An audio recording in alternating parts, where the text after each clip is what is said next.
Hello, good morning students. Today is the very first class of chemistry for class 11th. Dear student, जैसे कि हमने पहले ही orientation class में हमने आप लोगों को बताया था कि हम बिल्कुल बेसिक से फोकस करेंगे। क्लास 11 बेसिक कंसेप्ट से शुरू करेंगे और सबसे पहले हम बात करेंगे आज कि आखिरकार केमिस्ट्री क्या होता है और केमिस्ट्री के ब्रांचेस क्या हैं, इसके अलावा आपका सिलेबस क्या है, और फिर हम पहला चैप्टर जो आपका है some basic concept of chemistry उसके बारे में बात करेंगे। तो स्टार्ट करते हैं आज का क्लास। तो सबसे पहले बात करते हैं केमिस्ट्री के बारे में।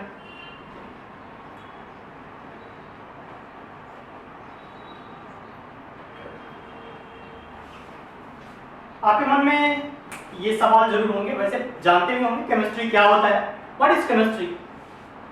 Chemistry is the branch of science which deals with the study of matter, its chemical changes and the chemical composition। ये सारी चीजें हम पढ़ते हैं क्या केमिस्ट्री के अंदर। तो सबसे पहले हम डिफिनेशन लिखते हैं और फिर हम उसको समझेंगे डिटेल में।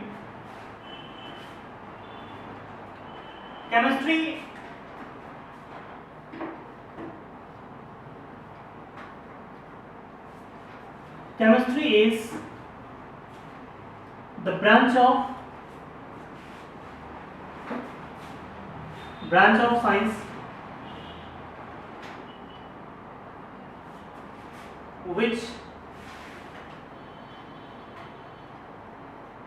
deals with the study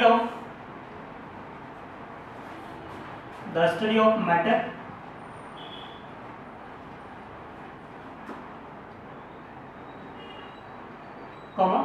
its chemical composition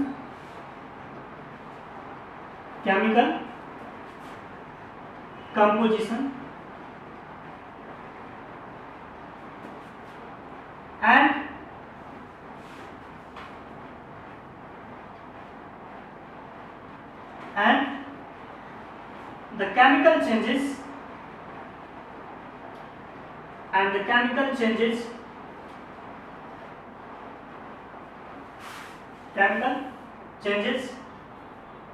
which undergo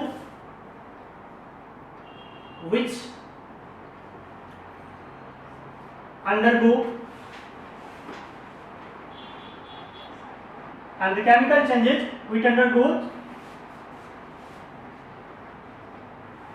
for the completion of process,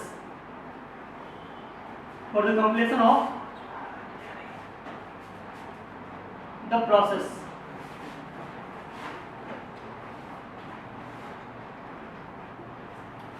यानी कि केमिस्ट्री साइंस का वो ब्रांच है जिसके अंदर हम पढ़ते हैं क्या मैटर के बारे में, मैटर का कंपोजिशन क्या है और जो केमिकल चेंज होता है उसके बारे में स्टडी करते हैं। यानी कि उसके एनर्जी में चेंजेस क्या होता है, टाइम के साथ कितना टाइम लगेगा एक रिएक्शन को कंप्लीट होने में, है ना, कंसंट्रेशन क्या है ना, ये सारा चीज कंप्लीट चीज हम समझते हैं किसमें केमिस्ट्री के अंदर। आपको पहले भी मैंने बताया कि पूरी दुनिया जो है कैसे बना है, उसका कंपोजिशन क्या होता है, ये हम केमिस्ट्री के अंदर समझते हैं। अब हम बात करते हैं branches of chemistry. Branches of chemistry. Chemistry के कौन कौन से ब्रांचेस हैं? तो केमिस्ट्री के मेनली जो ब्रांच है वो 3 ब्रांच है। कौन कौन? Very first is physical chemistry,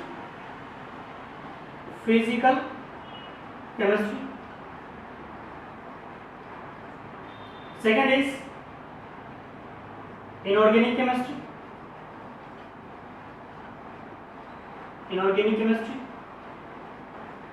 and third is organic chemistry। अब बात ये आती है कि क्या इसके अलावा भी ब्रांचेस हैं? जी हाँ, इसके अलावा भी कई सारे ब्रांच हैं, रिसर्च एंड डेवलपमेंट होते रहते हैं और अभी भी कंटिन्यूज हैं।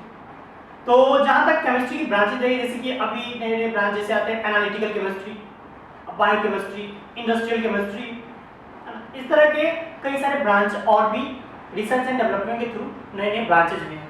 लेकिन खासकर जो हम क्लास 11th और 12th में पढ़ेंगे वो मेनली हमारा जो भी केमिस्ट्री का पोर्शन है वो इन 3 ब्रांच के अंदर होंगे। क्या क्या? Physical, inorganic and organic chemistry. अब हम सबसे पहले बात करते हैं कि फिजिकल केमिस्ट्री क्या होता है।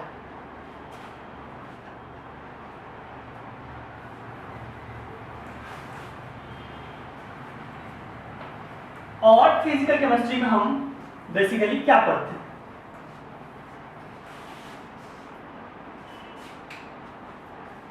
तो हेडिंग आ गई physical chemistry.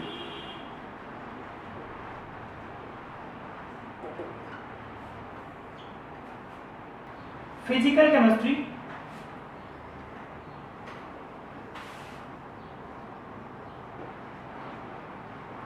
is the branch of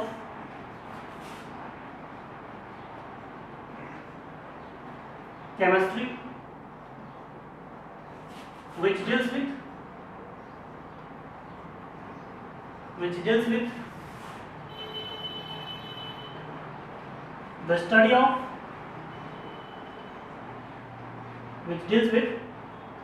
the study of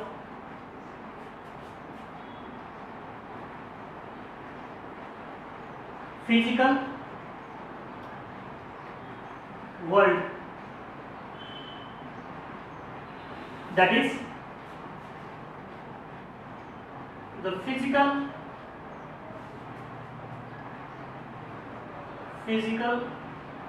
and chemical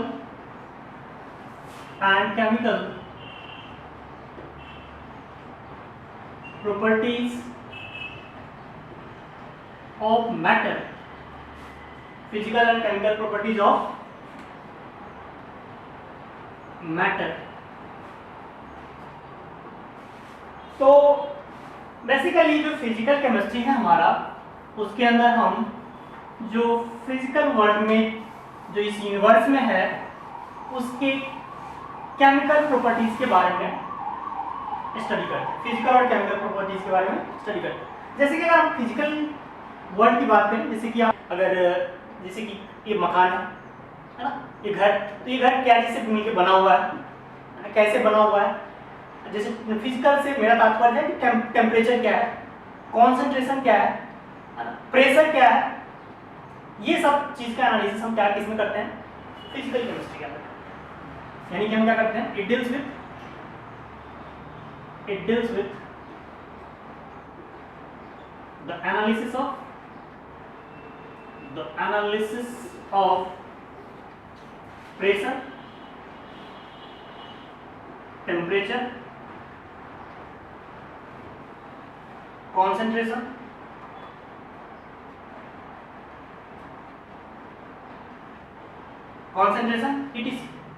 etc।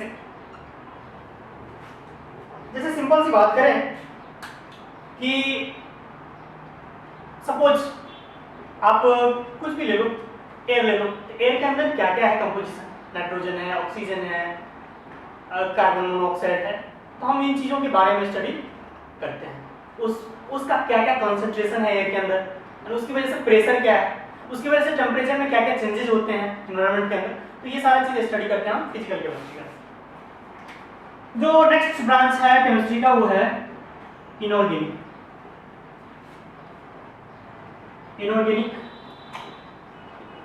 Chemistry.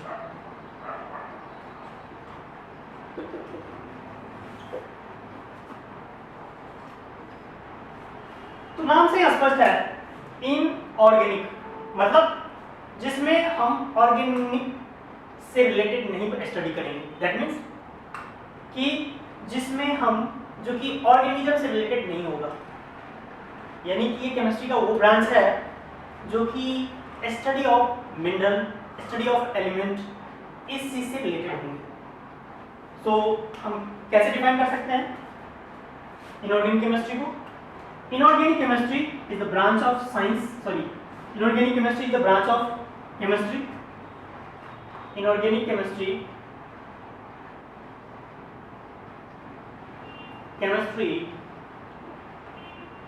is the branch, inorganic chemistry is the branch of chemistry in which we study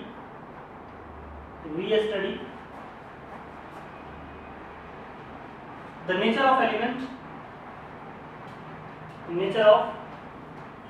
element and compounds except क्या? Organic compound, except organic compound.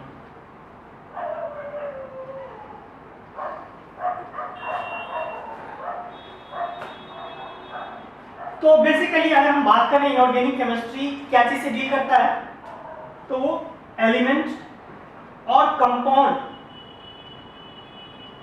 का के nature से related होता है. अब जैसे कि हम बात करें इनऑर्गेनिक केमिस्ट्री में, तो हम एक लाइन लिख सकते हैं, it deals with the study of क्या? सॉइल. अब जैसे कि सॉइल में क्या क्या है, कौन कौन से मिनरल है, उसके बारे में स्टडी करते हैं. It is study of soil, air, है ना, mineral, it is.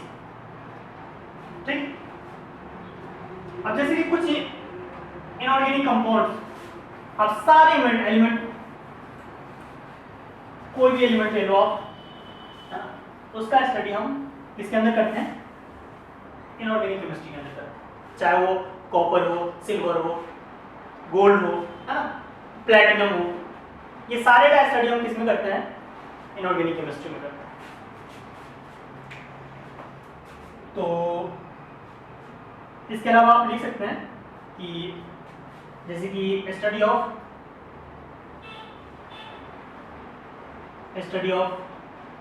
Metals, non metals and metal wire. कहने का मतलब है सारे एलिमेंट.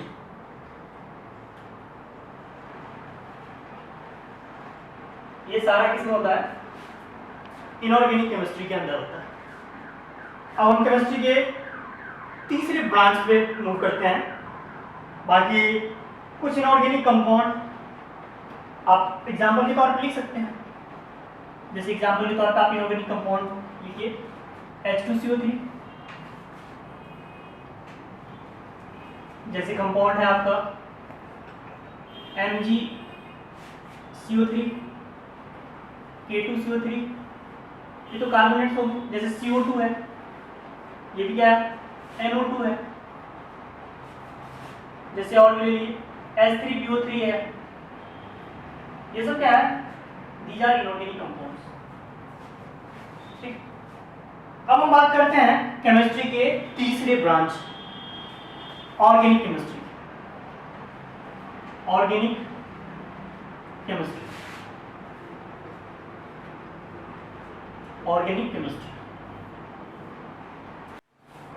नाम से स्पष्ट है, इसमें बेसिकली स्टडी होगा किसके बारे में?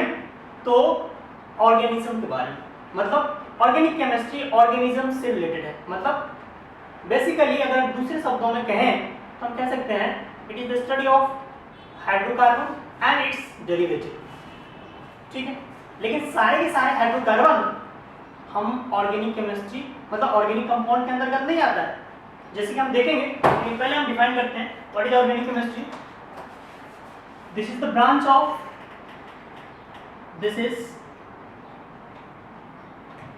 Branch of This is the branch of chemistry which deals with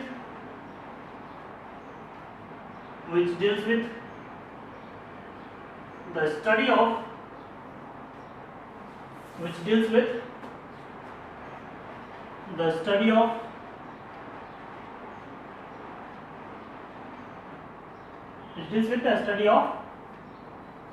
hydrocarbon and its derivative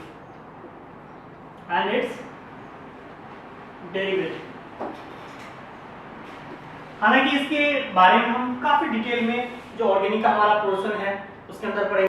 तो ऑर्गेनिक केमिस्ट्री में बेसिकली हम पढ़ते हैं क्या, हाइड्रोकार्बन और उसके डेरिवेटिव के बारे में। अब जैसे कि आप एग्जांपल के तौर पे लिख सकते हैं, जैसे मीथेन है CH3,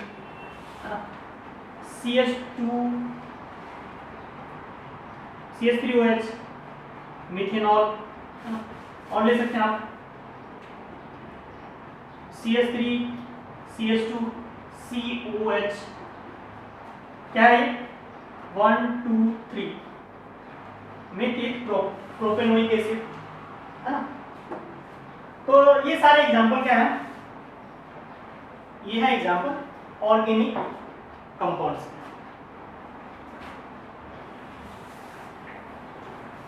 अब जैसे कि कई लोग कंफ्यूज कर जाते हैं कि ये जो सब्सटेंस है, ये कंपाउंड जो है, ये ऑर्गेनिक कंपाउंड है या इनऑर्गेनिक कंपाउंड है। जैसे कि एग्जांपल के तौर पे आपको बताते हैं, मान के चलो हम बात करते हैं H2CO3 की। H2CO3 is what, carbonic acid. अब देखो आप इसमें यहाँ पे हाइड्रोकार्बन तो है, और हाइड्रोकार्बन होने के बावजूद भी ये ऑर्गेनिक केमिस्ट्री के अंदर नहीं आता है। अब क्यों नहीं आता है? This is an inorganic compound, this is an inorganic compound.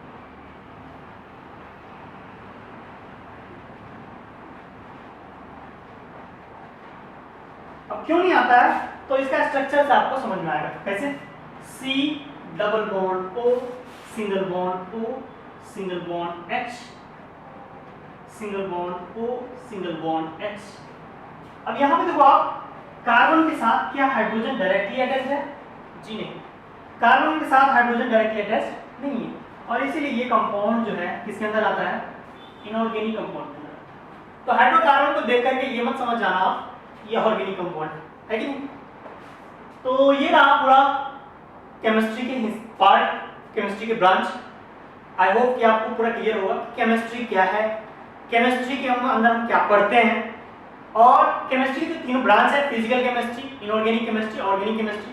ये इसमें क्या क्या होता है, क्या क्या हम पढ़ते हैं, ये सारी चीजें आपको समझ में आ गया होगा। अब हम आगे डिस्कस करेंगे।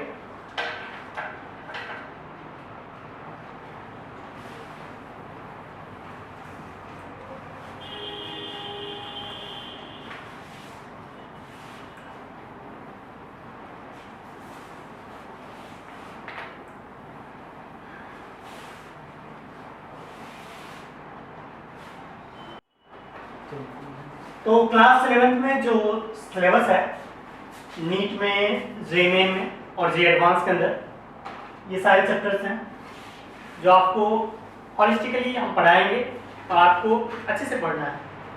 चैप्टर 1 है आपका some basic concept of chemistry, जिसमें कि हम मोल कंसेप्ट डिस्कस कर रहे होंगे। Second chapter is atomic structure, जिसमें हम एटम के स्ट्रक्चर के बारे में डिटेल में समझेंगे। थर्ड इज पीरियोडिक टेबल, जिसमें सारे एलिमेंट के बारे में हम स्टडी करेंगे। 118 एलिमेंट जो है सारे के बारे में पढ़ेंगे। Chemical bonding, this is the most important topic of class 11, जिसमें कि हम पूरे डिटेल में समझेंगे, इसके बिना केमिस्ट्री अधूरा है। तो पूरा डिटेल में हम समझेंगे केमिकल बॉन्डिंग। उसके बाद हम पढ़ेंगे states of matter. Basically states of matter जो है क्लास 11 का, ये बेसिकली रिलेटेड है गैसेस स्टेट से। तो स्टेट्स ऑफ मैटर बेसिकली इस चैप्टर का नाम होना चाहिए गैसेस स्टेट। तो खैर चलिए, और उसके बाद जो चैप्टर है थर्मोडायनामिक्स, उसके बाद हम थर्मोडायनामिक्स पढ़ेंगे। After that chemical equilibrium.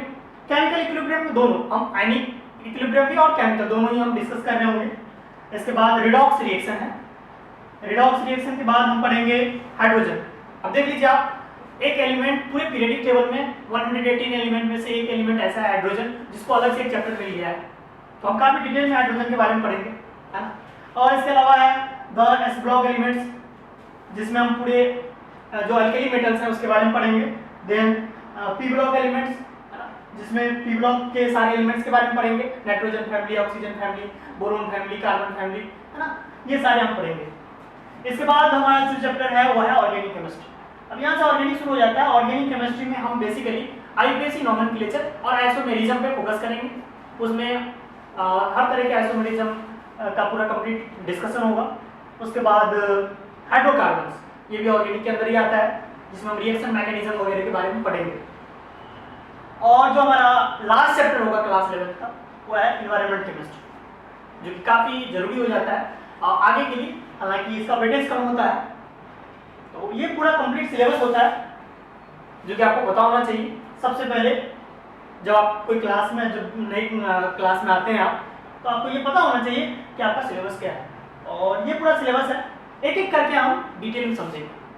Chemistry में जो हमारा पहला चैप्टर है वो है some basic concept of chemistry. और some basic concept of chemistry में बेसिकली जो दिया हुआ है वो फोकस है मेनली मोल कंसेप्ट के ऊपर। तो हम some basic concept of chemistry आज पढ़ेंगे।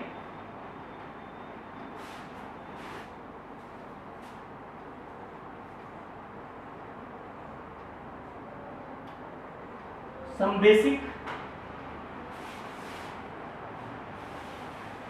Concept of chemistry.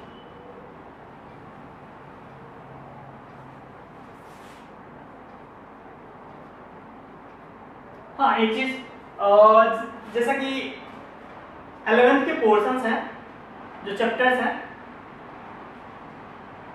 पहला आपका some basic concept of chemistry, उसके बाद जो चैप्टर्स आते हैं atomic structure, then periodic table, after that chemical bonding. काफी इंपॉर्टेंट है ये सब चैप्टर, एक दूसरे से लिंकअप है, तो आप किसी को भी अब इग्नोर नहीं कर सकते।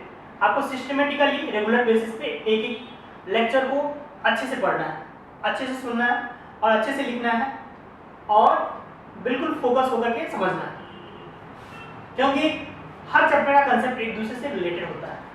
तो अगर आपका पीछे का पोर्शन में प्रॉब्लम होता है तो आगे के पोर्शन में भी दिक्कतें आएगी। तो some basic concept of chemistry में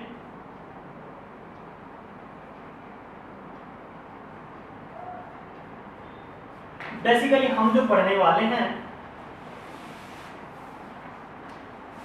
वो हम मोल कंसेप्ट पढ़ेंगे। इसका दूसरा चैप्टर का हम दूसरा नाम रख रहे हैं मोल कंसेप्ट। मोल कंसेप्ट।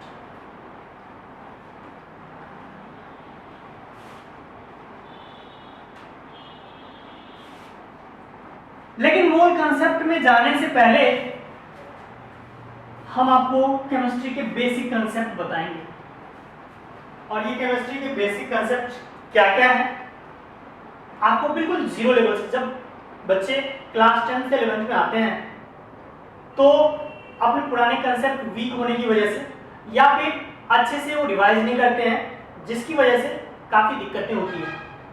और जो बेसिक चीज़ें होता है वो या तो हेजिटेशन की वजह से क्लास में नहीं पूछते या फिर कुछ ना कुछ छूट जाता है उसका, और जिसकी वजह से केमिस्ट्री उन्हें टफ लगने लगती है। तो हम सबसे पहले बिल्कुल बेसिक जो केमिस्ट्री का ABCD होता है वो आज बात करेंगे, बिल्कुल एकदम बेसिक, शुरू से जहाँ से केमिस्ट्री की शुरुआत कह सकते हैं हम, बिल्कुल वहाँ से बात करने वाले हैं। और अगर ये सारी चीज़ें आपको क्लियर हो जाती है तो आगे का पोर्शन में आपको ज़्यादा दिक्कत नहीं होगा और आगे के पोर्शन आपको काफ़ी आसान लगेंगे। तो सबसे पहले हम बात करेंगे आज कि आखिरकार जो केमिस्ट्री है, केमिस्ट्री में जो हम पढ़ते हैं दुनिया कैसे बनी है। तो जैसे कि आप पहले की थ्योरीज पढ़े होंगे बचपन में, बचपन से मेरा कहने का मतलब है 9th क्लास 8th क्लास में, कि मैटर होता है कुछ जिससे ये दुनिया बनी हुई है, एटम होता है जिससे ये दुनिया बनी हुई है, मॉलिक्यूल्स होते हैं जिससे ये दुनिया बनी हुई है। तो सबसे पहले हम बात करेंगे कि आखिरकार जो ये दुनिया बनी है मैटर से, तो मैटर क्या है? पहले, इससे पहले लोग कहते थे, जब साइंस नहीं हुआ करता था तो कहते थे कि दुनिया जो है पृथ्वी, जल, अग्नि, जल वायु और आकाश से मिलकर बना हुआ है ना? पृथ्वी, अग्नि, जल, वायु, एयर एंड आकाश, इसका। तो ये 5 चीजों से मिलकर बना हुआ है। लेकिन जैसे ही केमिस्ट्री ने अपना पैर पसारा और जब रिसर्च एंड डेवलपमेंट हुए, तो इसके स्टडी के बाद ये एनालाइज किया गया और फाइनली कहा गया कि दुनिया मैटर से मिलकर बना हुआ है ना? और आखिर मैटर होता क्या है? तो सबसे पहले हम बात करते हैं कि मैटर क्या होता है। और आप जानते हो क्या होता है? पहले भी पढ़े आपने। एनीथिंग which occupies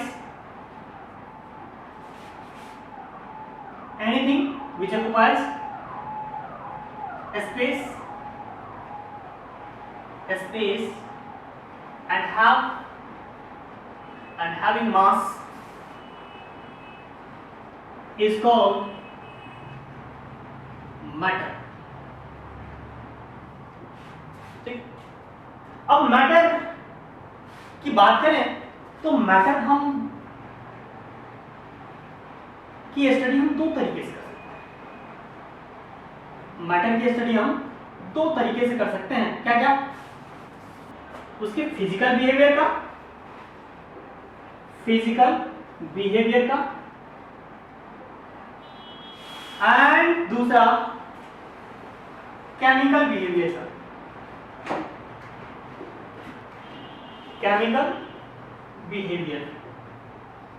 अगर हम मैटर के फिजिकल बिहेवियर की बात करें तो फिजिकल बिहेवियर के हिसाब से मैटर को 3 भाग में बांटा गया है।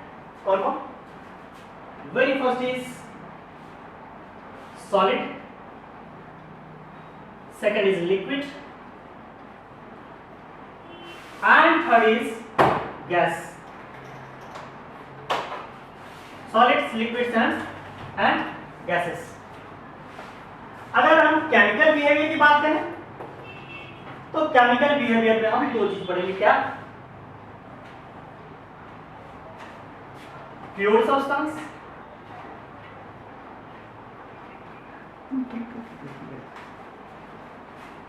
And second is mixture.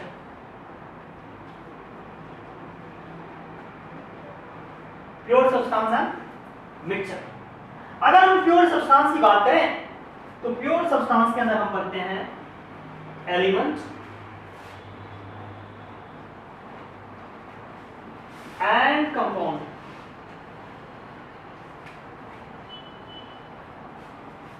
ठीक है, तो आपने ये सारी चीजें पहले भी पढ़ा होगा। हम बस एक एक करके बस आपको रिवाइज करा रहे हैं। जैसे कि फिजिकल बिहेवियर के हिसाब से हम फिजिकल स्टेट के रूप में हम मैटर को 3 रूप में देखते हैं, solid, liquid and gas. Solid में क्या होता है? इंटरमॉलिक्यूलर फोर्सेस ऑफ अट्रैक्शन काफी ज्यादा होता है। और क्या होता है सॉलिड में?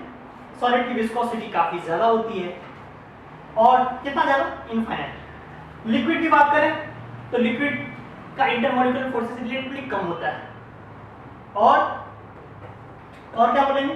ये फ्लो करता है, दैट मींस इसकी विस्कोसिटी कम होती है। और अगर हम बात करें गैसेस का, सबसे कम होती है और इसीलिए ये बहुत तेजी से फ्लो करता है। तो इस तरह से हम देखें और गैसेस को भी देखें तो इंटरमॉलिक्यूलर फोर्सेस ऑफ अट्रैक्शन काफी कम होता है, इसीलिए जो मॉलिक्यूल्स हैं काफी दूर होते हैं। तो ये रहा आपका फिजिकल बिहेवियर। अगर हम केमिकल बिहेवियर की बात करते हैं तो 2 तरह के सब्सटेंस होते हैं, प्योर सब्सटेंस एंड मिक्सचर। अगर हम प्योर सब्सटेंस की बात करें तो प्योर सब्सटेंस बेसिकली वो सब्सटेंस है जो एक ही टाइप के एलिमेंट से मिलकर बने हुआ है, मतलब वन काइंड ऑफ एटम से मिलकर बना हुआ है, उसको हम बोलते हैं प्योर सब्सटेंस। अब जैसे मान के चलो आप कॉपर है, सिल्वर है, गोल्ड है, तो ये हो गया प्योर सब्सटेंस। लेकिन क्या NaCl जो नमक आप खाते हैं क्या प्योर सब्सटेंस है? जी हाँ, कंफ्यूजन, यहाँ पे कंफ्यूजन होता है लोगों को। क्या कि सोडियम में तो 2 तरह के एटम है, Na और Cl, लेकिन ये भी प्योर सब्सटेंस। कैसे? समझते हैं।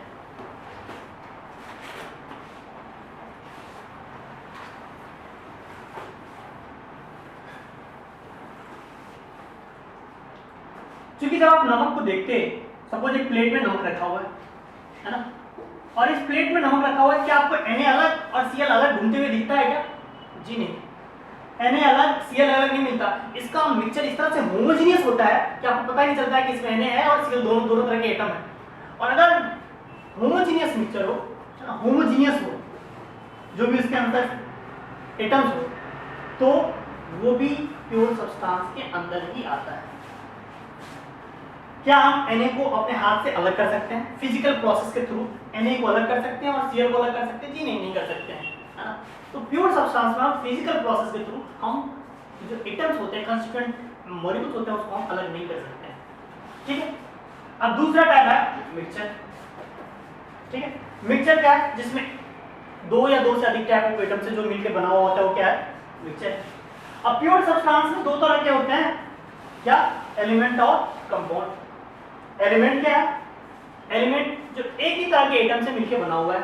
जैसे कॉपर का मान के चलो, आपके पास एक छोटा सा मेटल है, तो उसमें सारे के सारे कॉपर के ही एटम होंगे, है ना। जैसे मान के चलो आप फेरस है, या फिर कुछ भी ले लो, एल्यूमिनियम ले लो, तो एल्यूमिनियम के ही उसमें मिलेंगे सारे के सारे। तो इस तरह तब हम बोलेंगे ये एलिमेंट है। ठीक। और दूसरा है कंपाउंड। कंपाउंड क्या है? कंपाउंड जब एक, दो या दो से अधिक एलिमेंट मिलकर के क्या बनाता है? कंपाउंड बनाता है। अब एलिमेंट से भी जो छोटा होता है, हमने बात की एटम की, है ना। तो अब हम बात करेंगे कि आखिरकार एटम क्या होता है। हालांकि एटॉमिक स्ट्रक्चर के अंदर हम काफी डिटेल में समझेंगे, लेकिन हम आगे पढ़ेंगे कि एटम क्या होता है। तो बिल्कुल केमिस्ट्री के शुरुआत पोर्शन, यानी कि जहां से केमिस्ट्री कर सकते हैं, केमिस्ट्री का ABCD शुरू होता है, वो शुरू करेंगे हम आज एटम्स के बारे में, है ना। कि आखिरकार ये एटम होता क्या है। कि एटम जो है बेसिकली वो है जो कि बहुत ही फंडामेंटल पार्टिकल है। दुनिया छोटे छोटे पार्टिकल से मिलकर बना हुआ है, जिसका नाम उन्होंने एटम बोला, जिसको हम फर्दर डिवाइड नहीं कर सकते। लेकिन ये सारी डेफिनेशन आज के टाइम में गलत साबित होगी। कैसे? आप जानते हैं एटम के सब एटॉमिक पार्टिकल्स होते हैं, इलेक्ट्रॉन, प्रोटॉन और न्यूट्रॉन, और इसलिए एटम को हम जो पुरानी डेफिनेशन थी वो गलत साबित होगी। तो बेसिकली अगर एटम को हम दूसरे शब्दों में डिफाइन करें तो क्या है? एटम है this is the smallest particle of matter which take part in chemical reaction, which take part in chemical reaction. It can remain in independent state or it cannot be remain in independent state. मतलब ये independent state में रह भी सकता है और independent state में नहीं भी रह सकता है। तो सबसे पहले डेफिनेशन लिखते हैं एटम का। ठीक है, the smallest particle of the smallest particle of matter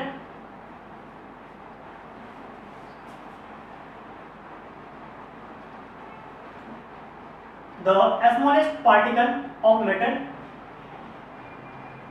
which exists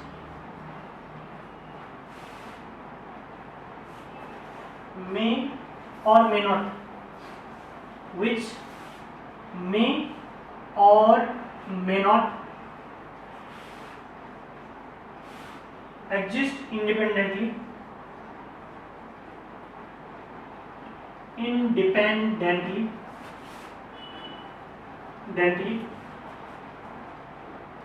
and takes part in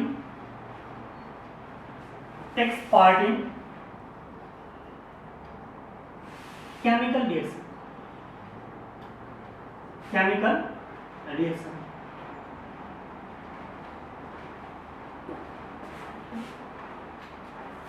एक और पॉइंट इसमें लिख लीजिए, the identity of atom, the identity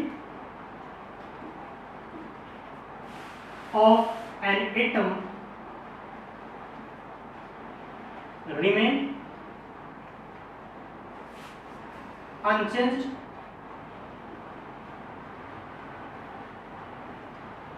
after chemical reaction.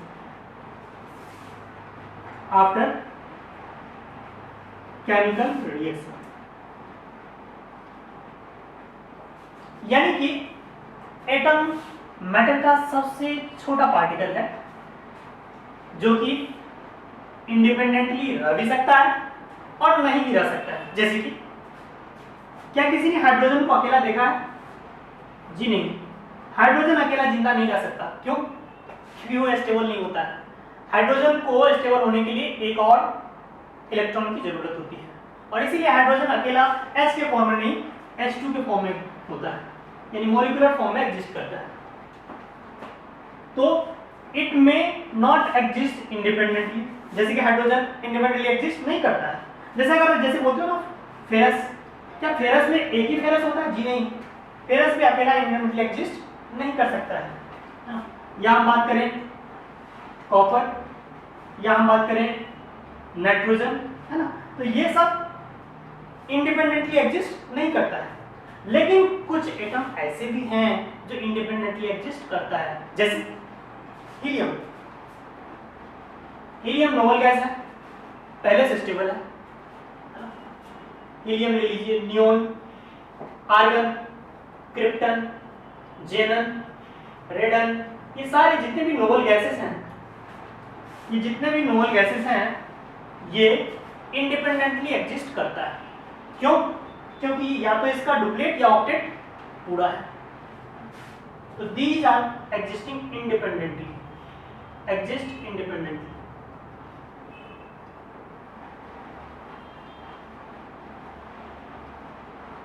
हालांकि जेनॉन या क्रिप्टॉन ये कुछ केमिकल कंपाउंड भी बनाते हैं और ऐसे भी एग्जिस्ट करता है, लेकिन ये जितने भी एटम्स हैं वो इंडिपेंडेंटली एग्जिस्ट नहीं कर सकता, can not exist independently, can not exist independently.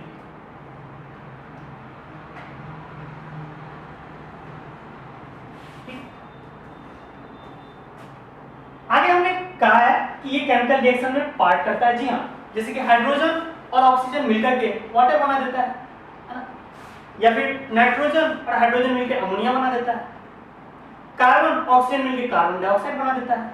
हाँ, तो मतलब केमिकल रिएक्शन में पार्ट करता है कौन? एटम्स।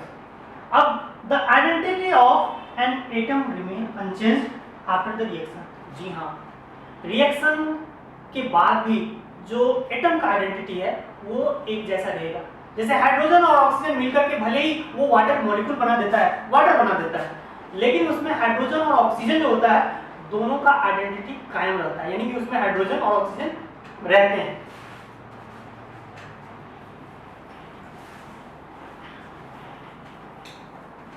बेसिकली मैं क्या कहना चाह रहा हूँ, जैसे सपोज आप बात कीजिए हाइड्रोजन और ऑक्सीजन आपस में रिएक्ट करते हैं तो ये क्या बनाएंगे? H2O बनाएंगे, है ना। और यहाँ पे हाइड्रोजन का एटम, ऐसा नहीं है कि हाइड्रोजन का ये एटम चेंज होकर के नाइट्रोजन बन गया, ऐसा होता है क्या? जी नहीं। तो कहने का मतलब यह है कि एटम अपना आइडेंटिटी कभी नहीं खोता, चाहे वो केमिकल रिएक्शन हो या ना हो। ठीक है।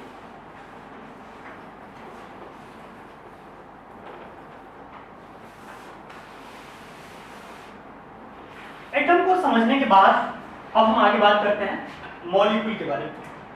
तो हेडिंग आइए मॉलिक्यूल।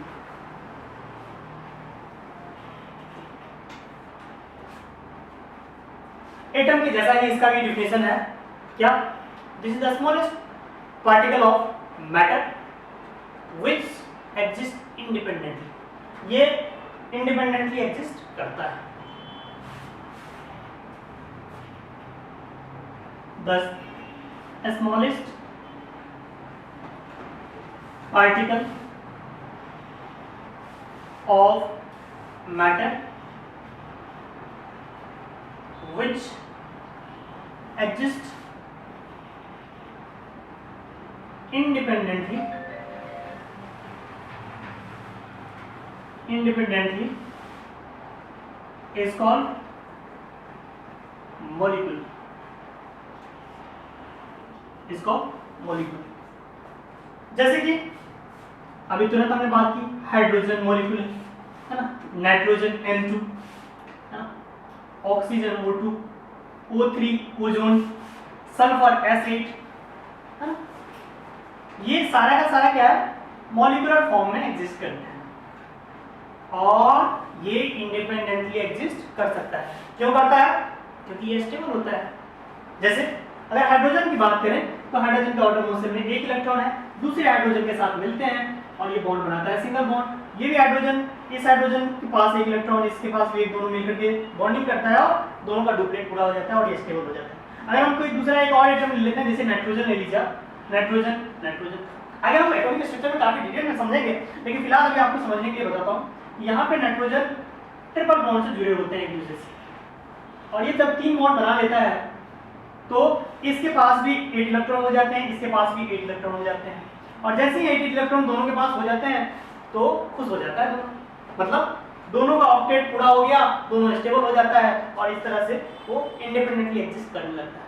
तो स्टेबिलिटी के लिए ही बॉन्ड का फॉर्मेशन करते हैं और ये इस तरह से मॉलिक्यूलर फॉर्म में एग्जिस्ट करते हैं। ठीक है, अब हम नेक्स्ट टॉपिक पढ़ेंगे एटम और मॉलिक्यूल के बाद एटॉमिक मास के बारे में। तो नेक्स्ट हेडिंग डालिए एटॉमिक मास।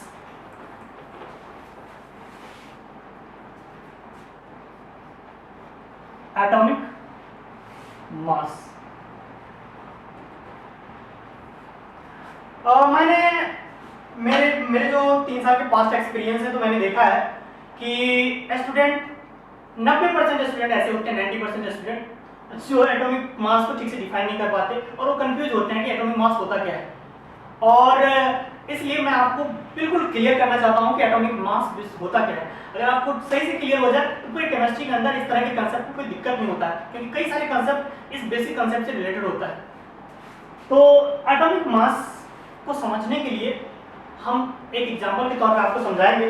जैसा कि एटॉमिक मास से पहले आप एक बात कीजिए कि जैसे सोचिए फिजिक्स के अंदर आपने पढ़ा होगा 1 किलोग्राम है ना, या आप पढ़े होंगे यूनिट जैसे 1 मीटर है ना। तो ये सारे जो आपने पढ़े हैं 1 मीटर या 1 केजी, सोचिए पहली बार इस दुनिया में 1 किलोग्राम का मतलब कैसे आया होगा, किसने कैसे बताया होगा कि 1 किलोग्राम ये है ना। तो कुछ ऐसा हुआ था, यूएसए का 1 किलोग्राम कुछ अलग हुआ करता था, यूरोपियन कंट्री का अलग हुआ करता था, एशियन कंट्री का अलग हुआ करता था, और इसलिए उन लोगों ने सोचा कि पूरे इंटरनेशनल लेवल पे सब हर एक कंट्री के लिए मान्य हो, और उसने एक यूनिट दिया 1 किलोग्राम। और वो कैसे किया? बेसिकली एक शुरुआत में क्या होता था, 1 लीटर पानी को 1 लीटर वाटर जो होता था, इस 1 लीटर वाटर को लोग 1 किलोग्राम बोलते थे पहले, है ना। शुरुआत में 1 लीटर वाटर को 1 किलोग्राम बोला जाता था, लेकिन ये जो है ये गलत साबित हो गया बाद में। गलत क्यों साबित हो गया? क्योंकि वाटर मॉलिक्यूल्स में अगर कुछ इंप्योरिटीज हो, या जैसे कनाडा का वाटर और इंडिया का वाटर में कुछ मिनरल्स में के कंपोजिशन में डिफरेंस होने की वजह से उसके वेट में भी डिफरेंस हो जाता है, बहुत ही मैक्रो लेवल पे। तो इसीलिए ये वाला जो है सिस्टम वो रिजेक्ट हो गया, और जब ये सिस्टम रिजेक्ट हो गया तो उसके बाद दूसरा सिस्टम आया। दूसरा सिस्टम क्या हुआ? एक सिलिंड्रिकल शेप में मेटल का टुकड़ा था, और जब केजी नाम नहीं आया था तो इसको सिलेंडर के रूप में लेते थे। अब जैसे मान के चलो मुझे अपना वजन नापना है, तो मैं क्या करूंगा, मैं वेइंग मशीन में एक साइड मैं बैठूंगा और दूसरी साइड ये सिलेंडर दूंगा, यहाँ पे मैं हूं और दूसरे साइड सिलेंडर हम देंगे। कितने cylinder?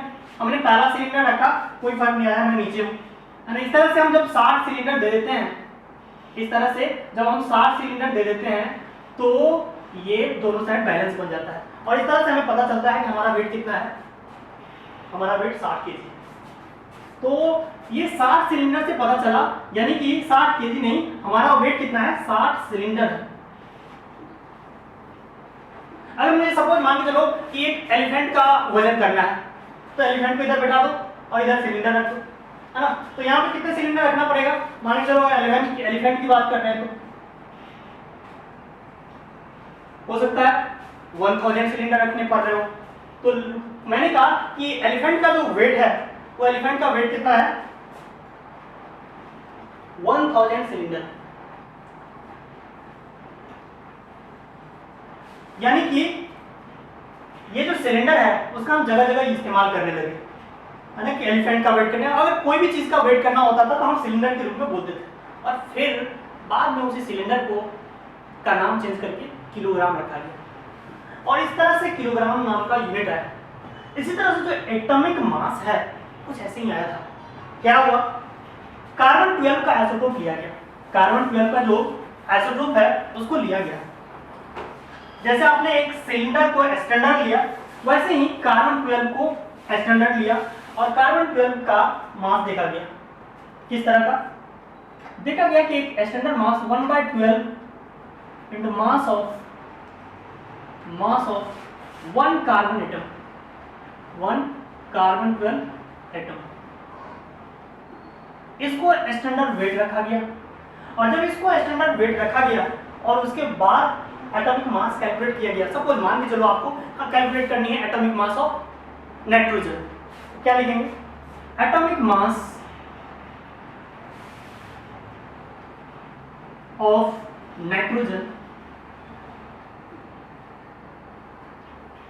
equals to 14 into 1/12 into mass of 1 carbon 12 isotope, 1 carbon 12 atom. अगर सपोज मुझे लिखना है एटॉमिक मास ऑफ ऑक्सीजन, तो क्या लिखेंगे, this will be 16 into 1/12 into mass of 1 carbon 12 isotope या आइसोटोप्स। इसी तरह मुझे अगर लिखना पड़े एटॉमिक मास ऑफ सोडियम, तो हम लिखेंगे 23 into mass of 1/12 into mass of 1 carbon 12 atom. तो यहाँ पे आप ध्यान से देखो, हम जगह जगह पे यहाँ पे 1/12 into mass of 1 carbon atom, 1/12 into mass of 1 carbon atom, 1/12 into mass of 1 carbon atom bar bar use कर रहे हैं। ये कैसा लग रहा है भद्दा सा, और हम लोग मॉडर्न युग के लोग, है ना, शॉर्ट ट्रिक का यूज करते हैं, तो इतनी बड़ी बड़ी चीज को क्यों यूज करेंगे। तो यहाँ पे क्या हुआ, इसके जगह पे जो 1/12 into mass of 1 carbon atom था उसके जगह पे यूज होने लगा atomic mass unit, that is AMU। उसके जगह पे क्या यूज करने लगा लोगों ने, AMU। तो अगर आप बोलेंगे कि एटॉमिक मास ऑफ नाइट्रोजन कितना होगा, तो बोला जाने लगा 14 AMU होने लगा। अब बोला जाने लगा कि एटॉमिक मास ऑफ ऑक्सीजन कितना है, जी हाँ 16 AMU है। और इसी तरह एटॉमिक मास ऑफ सोडियम क्या है, तो सोडियम का एटॉमिक मास हो गया 23 AMU।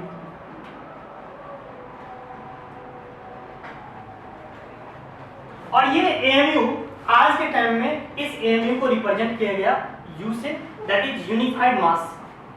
जो AMU है आज के टाइम में ये रिप्रेजेंट किया जाता है, AMU is represented as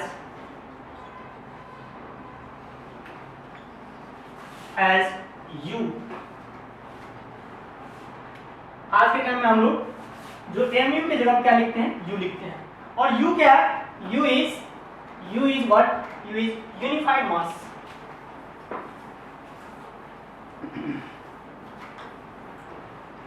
U is what, U is unified mass। तो बताइए एटॉमिक मास को हम किस तरह से डिफाइन कर सकते हैं। Atomic mass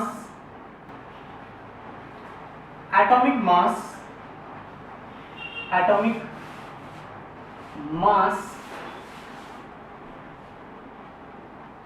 is defined as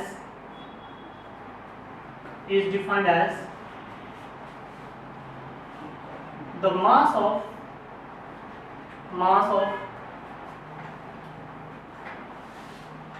1/12 into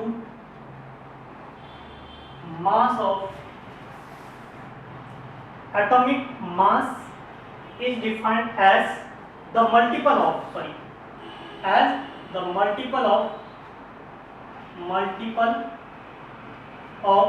mass of 1/12 into, इसको यहाँ लिखते हैं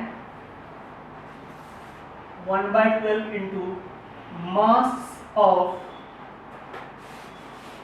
1 carbon 12 आइसोटोप, 1 carbon 12 आइसोटोप।